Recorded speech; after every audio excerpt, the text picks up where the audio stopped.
Good morning ma'am. Guwahati ngasi di ingye nung tree.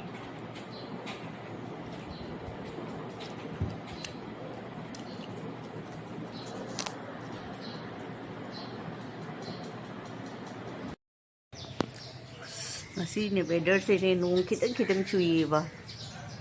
Kitang chui se kan na surakadra khangdi ne. Ay weather se phaji na sum torok ne. Ingi. Ngasi di ingye shwan shu ingle di phani nung sa ka cha da di phani. Nung su chu da di pha ba nung di khara chui ba do si ga kitang chui. Chot le nung se. Sui Philippine khak lei soda ada mi yang khak lei soda